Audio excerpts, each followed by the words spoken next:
Bismillahirrahmanirrahim. Assalamualaikum warahmatullahi wabarakatuh. Innal hamdalillah nahmaduhu wa nasta'inuhu wa nastaghfiruh wa na'udzu billahi min shururi anfusina wa min sayyiati a'malina. Man yahdihillahu fala mudilla lahu wa man yudlilhu fala hadiyalah. Asyhadu an la ilaha illallah wa la syarika lahu wa asyhadu anna Muhammadan abduhu wa rasuluhu la nabiyya wa rasula ba'dah. Allahumma salli ala Muhammad wa ala Muhammad kama shallaita ala Ibrahim wa ala Ibrahim innaka Hamidum Majid. Kaum muslimin rahimani wa rahimakumullah. Alhamdulillah, puji syukur kita kembalikan pada Allah Subhanahu wa taala di mana kita masih diberikan kekuatan untuk beramaliyah di bulan Ramadan ini yang alhamdulillah sudah beberapa hari dan mungkin bisa sudah lebih dari separuh bulan kita laksanakan. Semoga apa yang sudah kita laksanakan diterima oleh Allah Subhanahu wa taala sebagai amal soleh, sebagai pemberat pertimbangan kebaikan kita di akhirat nanti. Dan semoga kita juga diberikan kekuatan oleh Allah untuk di akhir-akhir bulan Ramadan ini semakin giat, semakin semangat dalam mendekatkan diri kepadanya. Amin ya rabbal alamin. Salawat serta salam mudah-mudahan senantiasa tercerahkan, tersampaikan atas junjungan kita, yaitu Nabi Muhammad sallallahu alaihi wasallam, dan juga kepada seluruh keluarga beliau, sahabat beliau, dan umatnya yang senantiasa istiqamah di dalam ajarannya hingga yaumul qiyamah.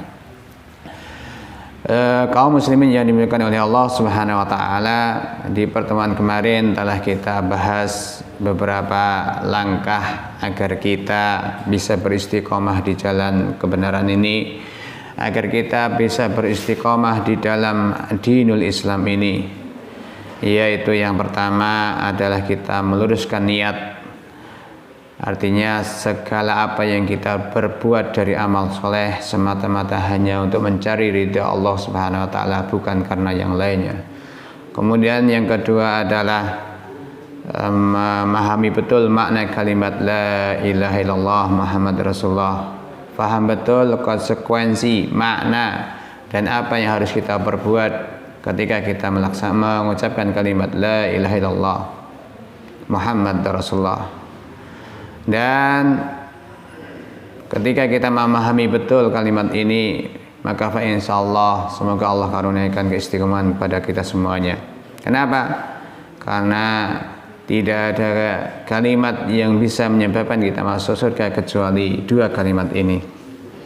Sebagaimana Rasulullah SAW telah mengatakan, man mata wa huwa ya'lamu an la ilaha illallah dakhalal jannah. Barang siapa yang mati dan dia mengetahui, memahami betul kalimat la ilaha illallah, maka dia akan masuk surga.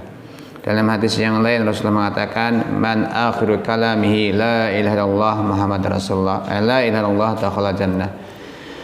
Barang siapa yang akhir kalamnya adalah la ilaha illallah, maka dia akan masuk surga.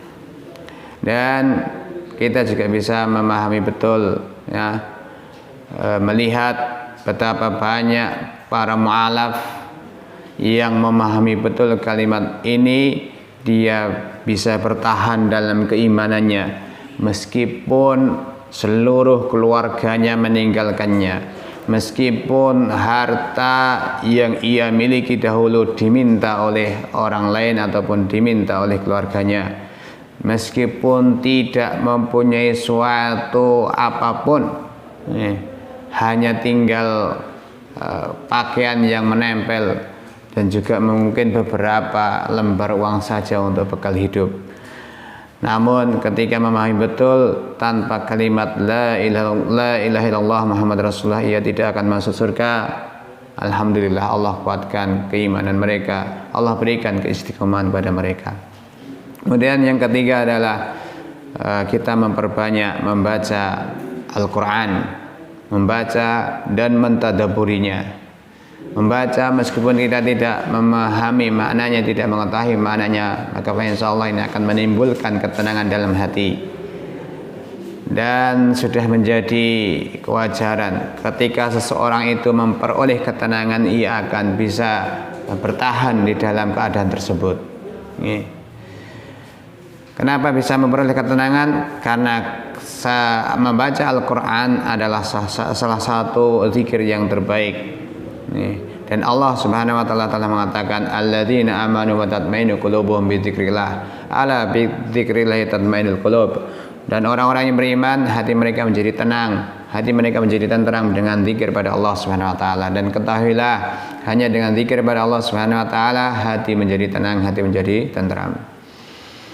Bahkan bacaan Al-Quran ini ketika kita dengarkan kepada orang-orang kafir yang notabene mereka itu belum sama sekali mendengarkan bacaan Al-Quran, ketika kita tawarkan mereka suruh mendengarkan bacaan Al-Quran ini, mereka karena saking indahnya, saking pengaruhnya Al-Quran ini di dalam hati, sampai-sampai mereka meneteskan air mata karena betul-betul indahnya bacaan Al-Quran ini. Apalagi ketika kita ini membaca Al-Quran dengan memahami maknanya, maka insyaallah akan lebih lagi menguatkan keistiqomahan kita di dalam agama ini. Bagaimana Allah Subhanahu wa taala menceritakan keindahan surga, bagaimana Allah Subhanahu wa taala menceritakan kengerian api neraka, dan juga bagaimana Allah Subhanahu wa taala menceritakan orang-orang yang terdahulu yang mereka beriman padanya dengan mendapatkan ujian yang sangat luar biasa sekali. Namun mereka tetap kekal, tetap istiqomah dalam iman mereka, karena mereka paham hanya dengan keimanan ini mereka akan meraih kebahagiaan di dunia maupun di akhirat. Itu yang ketiga. Kemudian yang keempat, banyak membaca sirah, banyak membaca kisah-kisah yang menceritakan tentang kekuatan atau keistiqomahan baik itu para sahabat maupun orang-orang yang betul-betul mendapatkan ujian yang berat di dalam menempuh agama Islam ini. Ketika kita lihat, kita baca kisah-kisah mereka, maka insyaallah ini akan menumbuhkan rasa yang kuat pula. Orang seperti ini saja bisa bertahan dalam keimanan mereka, maka kita juga harus mampu bertahan.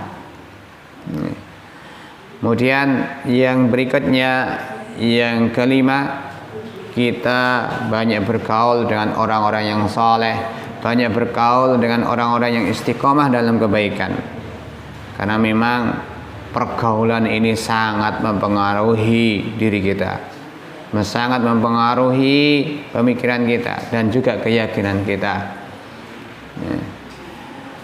Semakin kita mempunyai banyaknya teman dalam kebaikan, maka semangat kita hidup dalam kebaikan, hidup dalam Islam ini akan semakin kuat pula. Namun ketika kita tidak bisa menemukan teman-teman yang saleh, maka kita harus mempunyai prinsip sebagaimana yang telah disabdakan oleh Rasulullah, ittaqillaha haitsu ma kunta wa atbi'is sayyi'ata hasanata tamhuha wa khaliqin nasa bi khuluqin hasanin. Bertakwalah kalian dimanapun dan dalam keadaan apapun kalian berada, dan ikutilah perbuatan-perbuatan jelek dengan perbuatan yang baik, semoga ini akan menghapus dosa-dosanya, dan berkahilah manusia dengan akhlak yang mulia. Rasulullah berpesan kepada kita semuanya, dan ini harus menjadi prinsip kita semuanya agar kita bisa beristiqomah, yaitu apa? Bertakwa kepada Allah Subhanahu wa taala dalam keadaan sendiri maupun berjamaah, dalam keadaan senang maupun susah, terus kita bertakwa kepada Allah, taat kepada Allah Subhanahu wa taala. Dan jalan yang terakhir yang juga tidak kalah pentingnya adalah kita banyak berdoa kepada Allah Subhanahu wa taala dengan minta keistiqomahan pada Allah Subhanahu wa taala. Karena pada hakikatnya setiap kebaikan, setiap amal soleh yang kita berbuat itu adalah atas berkat pertolongan dari Allah Subhanahu wa taala. Salah satu doa yang diajarkan oleh Rasulullah SAW yaitu Allahumma ya muqallibal qulub tsabbit qalbi ala dinika wa la ta'atik. Ya Allah yang membolak-balikkan hati, tetapkanlah hatiku atas ketaatan kepadamu dan atas di agamamu. Dan doa yang lain Rasulullah juga mengajarkan, Allahumma inni as'aluka huda wa sadada. Ya Allah, aku mohon kepadamu petunjuk dan juga keistiqomahan. Dan doa yang senantiasa kita baca setiap harinya di dalam salat kita, ihdinas siratal mustaqim, tunjukkanlah kami jalan yang lurus. Maka Semoga dengan doa-doa ini Allah Subhanahu wa taala menguatkan kita semuanya untuk bisa beristiqomah di dalam agama ini, bisa beristiqomah dalam kebaikan, bisa beristiqomah dalam berjuang di jalan Allah Subhanahu wa taala. Demikian beberapa tips, beberapa langkah yang bisa kita laksanakan agar kita bisa meraih keistiqomahan. Semoga kita semuanya diberikan kekuatan, dan yang sedikit ini semoga bermanfaat terutama bagi saya pribadi dan juga kaum muslimin semuanya. Ada kurang lebihnya mohon maaf. Kita akhiri. Subhanakallahumma wa bihamdika asyhadu an la ilaha illa anta astaghfiruka wa atubu ilaik. Assalamualaikum warahmatullahi wabarakatuh.